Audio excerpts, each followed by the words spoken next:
Peter hadn't triumphed in his position as chief clinician, what do you think he'd be doing now and why? I would say after his stand-up to cancer performance a few years ago, it would have to be a stand-up comedian. He might well have been an actor in a different life, and if he was, who might he have been? And I find myself thinking about a suave, sophisticated James Bond character, maybe a bit more Sean Connery perhaps than Daniel Craig. He'd be on welfare state. Well, you know, you've worked with him, who'd employ him? I think Peter rather fancies himself as the next James Bond, so I think Peter would probably be an actor, but he'd probably swap his martini for a Dubonnet. Having witnessed his absolutely outstanding performance at the Directors Comedy Night for Stand Up to Cancer a couple of years ago, I think absolutely stand-up comedian. I think that's his second calling. I think it would have to be a masseur, because it would be such a shame for his great bedside manner to go to waste.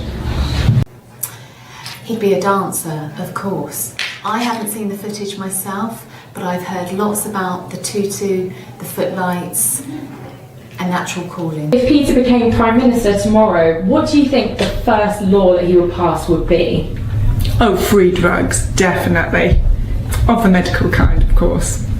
Ban politicians from making any kind of judgment or decision on policy for science or medicine as his first act. Well, my experience of Peter is he hates legal agreements. He thinks they get in the way of doing great science, and I have to agree with him on that point. So actually, I think if he was Prime Minister, one of the first things he'd do is not pass any new laws, because they require legal agreements. So I would say pass fewer laws. Ban all celebrities and all reality TV shows.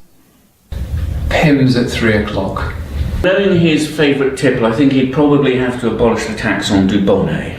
I don't know if you'd need primary legislation, but compulsory Chaucer in the national curriculum, particularly for those with a scientific bent. Peter gives such wonderful scientific presentations, peppered with literary references.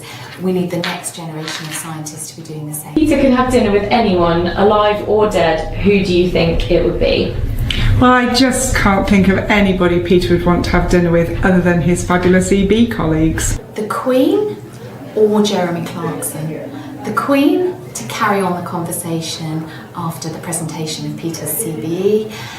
Jeremy Clarkson, Peter is the politest man I know. I assume from what I read, Jeremy Clarkson is the rudest, and I think Peter could give Jeremy a lesson in etiquette. Why? I think he could probably have a really good evening with Jeremy Hunt, because it would give him lots of opportunities to basically tell him what's wrong with the NHS and what's wrong with our system in the UK, and maybe try and sort a few things out. I don't think it'd be a fun evening, but I think it would be really interesting. I'd love to be a fly on the wall. Anyone from Love Island? Well, I wouldn't want to have dinner with somebody who's dead. There wouldn't be much point in that. But no, if he had somebody who was alive, I think it would probably be Jeremy Hunt, so he could give him a piece of his mind. But then actually I'm not sure whether Jeremy Hunt does have a beating heart, so there we are. I think if Peter could have dinner with anyone, it would be with the entire Kardashian family, so that he could tell them what he really thinks about the role of celebrities in modern day society.